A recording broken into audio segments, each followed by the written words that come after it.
Hello friends, இந்த வீடியோவில் பார்த்தீங்க அப்படின்னா 7ஆம் வகுப்பு தமிழ் இயல் 1 அமுத தமிழிலிருந்து லைன் பை லைன் வினாக்கள் பார்க்கலாம். ஆல்ரெடி பார்த்தீங்க அப்படின்னா 6ஆம் வகுப்பு முழுவதுமே நம்ம லைன் பை லைன் வினாக்கள் பார்த்தாச்சு.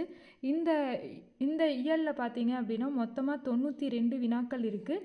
அதில் 50 வினாக்கள் இந்த வீடியோலையும் மீதி இருக்க வினாக்கள் அடுத்த வீடியோலையும் பார்க்கலாம். முதல் வினா, நாமக்கல் கவிஞர் என்று அழைக்கப்படுபவர் யார்? நாமக்கல் கவிஞர் வே. ராமலிங்கனார். அடுத்து இரண்டாவது வினா, வே. ராமலிங்கனார் ஒரு தமிழறிஞர், கவிஞர், விடுதலை போராட்ட வீரர் என பன்முக ஆற்றல் கொண்டவர். இவை அனைத்தும். அடுத்து மூன்றாவது வினா, காந்தியடிகளின் கொள்கையால் ஈர்க்கப்பட்டு காந்தியத்தை பின்பற்றியவர் யார்? நாமக்கல் கவிஞர் வே. ராமலிங்கனார் காந்தியடிகளின் கொள்கையால் ஈர்க்கப்பட்டு காந்தியத்தை பின்பற்றியதால் காந்திய கவிஞர் என்றும் நாமக்கல் கவிஞர் அழைக்கப்படுகிறார். அடுத்த நான்காவது வினா, தமிழகத்தின் முதல் அரசவை கவிஞராக விளங்கியவர் யார்? நாமக்கல் கவிஞர். First option. அடுத்த ஐந்தாவது வினா, நாமக்கல் கவிஞரால் எழுதப்படாத நூல் எது? மலைக்கல்லன், என் கதை, சங்கொலி ஆகிய நூல்கள் ராமலிங்கனாரால் எழுதப்பட்டிருக்கும் என் சரிதம் என்பது உவேசாவுடைய வாழ்க்கை வரலாற்று நூல். இப்போ இதில் எழுதப்படாத நூல் தேர்ட் ஆப்ஷன் என் சரிதம். அடுத்த ஆறாவது வினா, நெறி என்னும் சொல்லின் பொருள். நெறி என்றால் வழி என்பது பொருள். அடுத்து ஏழாவது வினா, குறளாகும் என்னும் சொல்லை பிரித்து எழுத கிடைப்பது குறள் கூட்டல் ஆகும். Second option. அடுத்து எட்டாவது வினா, வான் கூட்டல் ஒளி என்பதனை சேர்த்தெழுத கிடைக்கும் சொல் வானொலி. அடுத்து ஒன்பதாவது வினா, பொறுத்துக. ஒப்புமை என்பதன் பொருள் இணை. அற்புதம் என்றால் விந்தை என்பது பொருள். முகில் என்றால் மேகம் என்பது பொருள். உபகாரி என்றால் வள்ளல் என்பது பொருள். 2, 3, 4, 1. அடுத்து பத்தாவது வினா, பகைவரை வென்றதை பாடும் இலக்கியம் எது? பரணி இலக்கியம் பகைவரை வென்றதை பாடுகிறது. அடுத்து 11வது வினா, வானில் டேஸ் கூட்டம் திரண்டால் மழை பொழியும். முகில் கூட்டம். முகில் என்பதன் பொருள் மேகம். அடுத்து 12வது வினா, இரண்டல்ல என்னும் சொல்லை பிரித்து எழுத கிடைப்பது இரண்டு கூட்டல் அல்ல. அடுத்து 13வது வினா, தந்துதவும் என்னும் சொல்லை பிரித்து எழுத கிடைப்பது தந்து கூட்டல் உதவும்.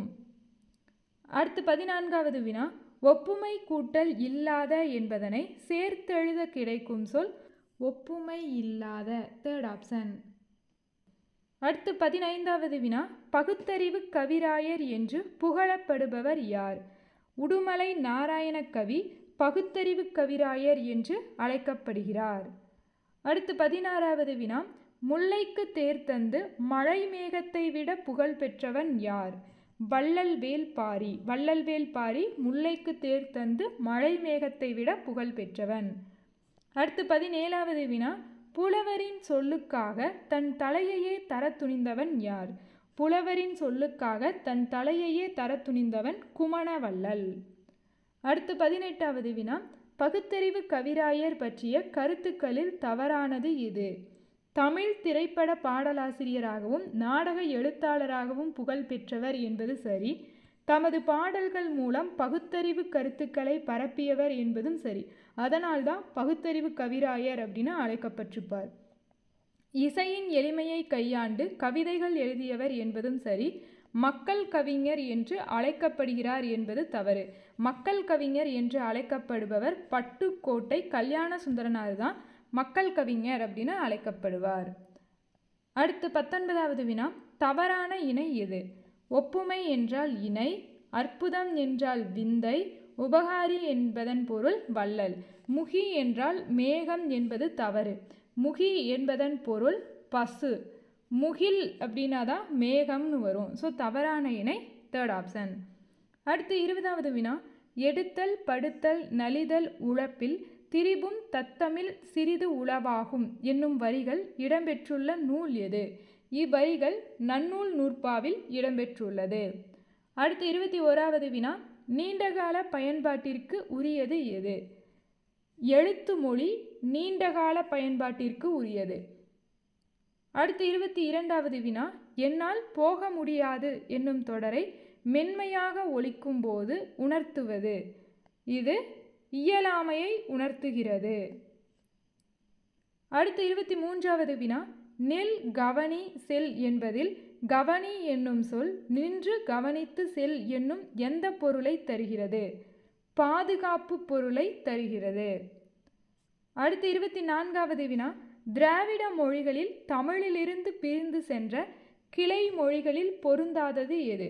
கன்னடம், தெலுங்கு, மலையாளம் ஆகியன திராவிட மொழிகளில் தமிழிலிருந்து பிரிந்து சென்ற மொழிகள். ஆங்கிலம் என்பது இதில் பொருந்தாதது. அடுத்து 25வது வினா, பேச்சு மொழி எழுத்து மொழி பற்றிய தவறான தொடர் எது? பேச்சு மொழியை உலக வழக்கு என்று கூறுவர் என்பது சரி. எழுத்து மொழியை இலக்கிய வழக்கு என்று கூறுவர் என்பதும் சரி. பேச்சு மொழியில் சொற்கள் முழுமையாக பேசப்படும் என்பது தவறு. எழுத்து மொழியில தான் சொற்கள் முழுமையாக பேசப்படும், பேச்சு மொழியில் முழுமையாக பேசப்படாது. அப்போ இதில் தவறான தொடர்னு கேட்குறாங்க, 3 மட்டும் தவறானது. அடுத்து 26வது வினா, பேச்சு மொழிக்கும் எழுத்து மொழிக்கும் இடையே பெரிய அளவில் வேறுபாடு இருந்தால் அந்த மொழி எவ்வாறு அழைக்கப்படும்? இரட்டை வழக்கு மொழி என்று அழைக்கப்படும். இரட்டை வழக்கு மொழி. அடுத்து 27வது வினா, இரட்டை வழக்கு மொழி என்று அழைக்கப்படுவது எது? தமிழ் மொழி இரட்டை வழக்கு மொழி என்றும் அழைக்கப்படுகிறது. அடுத்து 28வது வினா, மொழியின் முதல் நிலை எது? பேசுதல் கேட்டல் என்பது மொழியின் முதல் நிலை. அடுத்து 29வது வினா, ஒலியின் வரி வடிவம் எது? ஒலியின் வரி வடிவம் எழுத்து. அடுத்து 30வது வினா, கீழ்கண்ட கூற்றுகளில் தவறானது எது? மொழி காலத்திற்கு ஏற்ப மாறுகிறது என்பது சரி. எழுத்து மொழியில் உடல் மொழிக்கு வாய்ப்பு அதிகம் என்பது தவறு.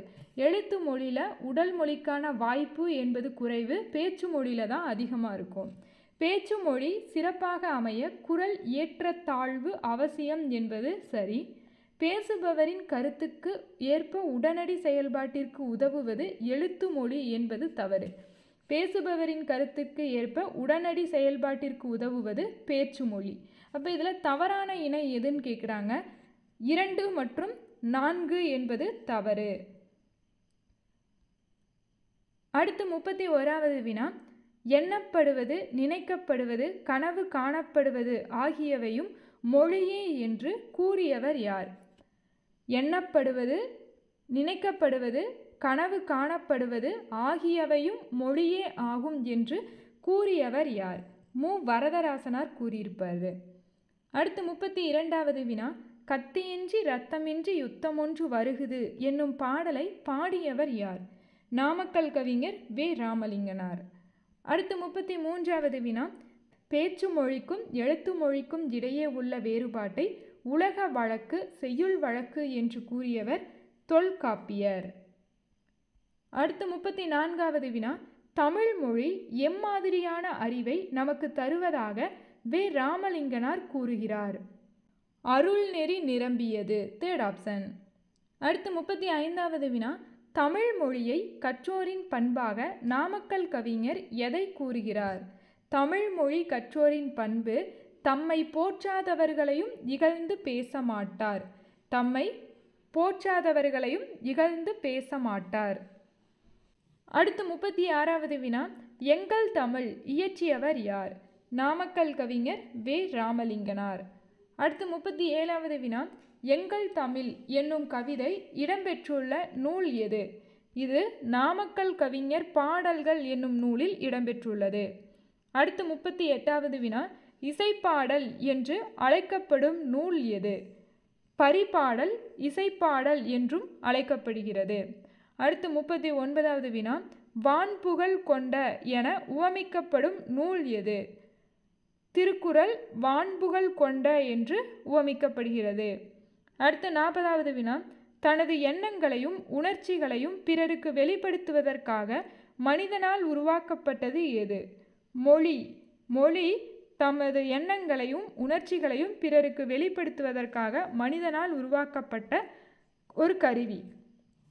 அடுத்து 41வது வினா, மனிதர்களின் சிந்தனை ஒரு தலைமுறையிலிருந்து அடுத்த தலைமுறைக்கு எதன் மூலம் கொண்டு செல்லப்படுகிறது? மொழியின் மூலமாக. அடுத்து 42வது வினா, வாயினால் பேசப்பட்டு பிறரால் கேட்டு உணரப்படுவது எது? வாயினால் பேசப்பட்டு பிறரால் கேட்டு உணரப்படுவது பேச்சு மொழி.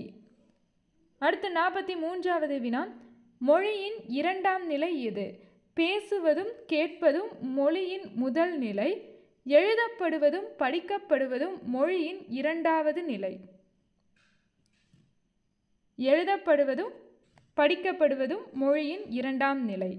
44வது வினா, நேரில் காண இயலாத நிலையில் செய்தியை தெரிவிக்க பயன்படுவது எது? எழுத்து மொழி நேரில் காண இயலாத நிலையில் செய்தியை தெரிவிக்க பயன்படுகிறது. அடுத்து 45வது வினா, மொழியின் உயிர் நாடியாக விளங்குவது எது? பேச்சு மொழி மொழியின் உயிர் நாடியாக விளங்குகிறது. அடுத்து 46வது வினா, உணர்வுகளை எளிதாக வெளிப்படுத்தும் கருத்தை வெளிப்படுத்துவதை மட்டுமே நோக்கமாக கொண்டது எது அப்படின்னு பார்த்தோன்னா பேச்சு மொழி. பேச்சு மொழி உணர்வுகளை எளிதாக வெளிப்படுத்தும் கருத்தை வெளிப்படுத்துவதை மட்டுமே நோக்கமாக கொண்டிருக்கும். அடுத்து 47வது வினா, பேசப்படும் சூழலை பொறுத்து பேச்சு மொழியின் பொருள் என்பது வேறுபடும். அடுத்து 48வது வினா, பேச்சு மொழியில் ஒரு தொடரில் எந்த சொல்லுக்கு அழுத்தம் கொடுக்கிறோமோ அதற்கேற்ப வேறுபடுவது பொருள். அதற்கேற்ப பொருள் வேறுபடும். அடுத்து 49வது வினா, நான் பறவையை பார்த்தேன் என்னும் தொடரில் நான் எனும் சொல்லுக்கு அழுத்தம் கொடுத்தால் அது பின்வரும் எந்த கேள்விக்கு விடையாக அமையும்? நான் என்ற சொல்லுக்கு அழுத்தம் கொடுக்கும் பொழுது பறவையை பார்த்தது யார் என்னும் கேள்விக்கு விடையாக அமையும். இதுவே பறவையை என்னும் சொல்லுக்கு அழுத்தம் கொடுக்கும்போது நீ எதை பார்த்தாய் என்பதற்கு விடையாக அமையும். அடுத்து 50வது வினா, பேச்சு மொழி இடத்திற்கு இடம் மாறுபடும், மனிதர்களின் வாழ்வியல் சூழலுக்கு ஏற்பவும் மாறுபடும். இவ்வாறு மாறுபடும் ஒரே மொழியின் வெவ்வேறு வடிவங்களை வட்டார மொழிகள் என்பர். ஓகே, இதோட பார்த்தீங்க அப்படின்னா இயல் 1 இருக்க 50 வினாக்கள் பார்த்தாச்சு. மீதி இருக்க 40+ வினாக்களுக்கு வீடியோ அப்டேட் பண்ணியிருக்கோம். அதுக்கான லிங்க் கீழே டிஸ்கிரிப்ஷனில் இருக்குது. வேணும் அப்படின்னா செக் பண்ணி பாருங்கள். தேங்க்யூ.